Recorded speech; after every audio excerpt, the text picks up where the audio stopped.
పుల్వామా కంటే 10 రెట్లు పెద్ద బ్లాస్ట్ ని ప్లాన్ చేశారు. నవంబర్ 10 ఉదయం ఢిల్లీలో 360 కిలోల ఆర్డీఎక్స్, 2900 కిలోల అమ్మోనియం నైట్రేట్, ఒక AK-47, 2 assault rifles, 20 timer bombs పట్టుబడ్డాయి. పుల్వామా అటాక్ లో కేవలం 80 కిలోల ఆర్డీఎక్స్ యూజ్ చేస్తేనే అంత పెద్ద బ్లాస్ట్ జరిగింది. జస్ట్ ఇమాజిన్ ఈ భారీ ఎక్స్ప్లోజివ్స్ తో ఢిల్లీ పరిస్థితి ఏవై ఉండేదో. లోక్ నాయక్ హాస్పిటల్లో ఇప్పటికే 13 మంది చనిపోయారని డాక్టర్స్ డిక్లేర్ చేశారు. ఈ నెంబర్ ఇంకా పెరిగే ఛాన్స్ కూడా ఉంది. మల్టిపుల్ కార్స్ బ్లాస్ట్ అయ్యాయి. ఆ విజువల్స్ మామూలు సిఎన్జి బ్లాస్ట్ లాగా అస్సలు లేవు. నిజానికి ఢిల్లీలోని రెడ్ ఫోర్ట్ బ్లాస్ట్ అనేది ర్యాండమ్ కాదు. ఇదొక చాలా పెద్ద మాస్టర్ ప్లాన్ లో ఒక చిన్న భాగం. దీని ప్రారంభం అక్టోబర్ 27న శ్రీనగర్ లో జరిగింది. అప్పుడే doctor Adil Ahmad Jaish Mohammed support poster ని అతికించడం చూశారు. అప్పుడు అతను కాశ్మీర్ లోని జిఎంసీ లో పోస్ట్ అయి ఉన్నాడు. అతని క్వార్టర్స్ లో AK-47 అండ్ గ్రెనేడ్ దొరికిన తర్వాతే అతను అరెస్ట్ చేశారు. ఇంట్రాగేషన్ లో అతను డాక్టర్ ముజిముల్ షకీల్ పేరు చెప్పాడు. ఈ ముజిమిల్ దగ్గరే ఫరీదాబాద్ లో నవంబర్ 10న 2900 కిలోల ఎక్స్ప్లోజివ్స్ దొరికాయి. ముజామిల్ ఫోన్ లో 4000కు పైగా కాంటాక్ట్స్ ఉన్నాయి. వీళ్ళందరినీ అతను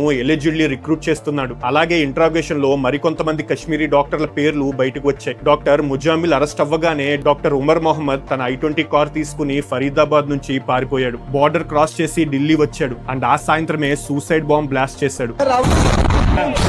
ఇంటెలిజెన్స్ కి దీని గురించి ముందే ఐడియా ఉండడం వల్లే ఆ రోజు సెక్యూరిటీ అనేది అన్యూజువల్లీ టైట్ గా ఉంచారు. అయితే ఇప్పుడు అందరి మైండ్ లో ఉన్న పెద్ద క్వశ్చన్ ఏంటంటే, అంత పెద్ద అమౌంట్స్ ఆఫ్ ఎక్స్ప్లోజివ్స్ అనేది అక్కడికి అసలు ఎలా చేరాయి? కొన్ని రోజుల ముందు ఢిల్లీ ఎయిర్పోర్ట్ లో GPS స్పూఫింగ్ జరిగి చాలా ఫ్లైట్స్ డిలే అయ్యాయి. ఇంకొన్ని రోజుల క్రితం గుజరాత్ లో ఒక డాక్టర్ దగ్గర రైజిన్ దొరికింది. ఇది మోస్ట్ డేంజరస్ పాయిజన్స్ లో ఒకటి. దాన్ని ఒక హిందూ టెంపుల్ లో ప్రసాదంగా ఇవ్వబోతున్నట్లు అతను చెప్పాడు. అసలు ఇదంతా కనెక్ట్ అయ్యి ఉందా?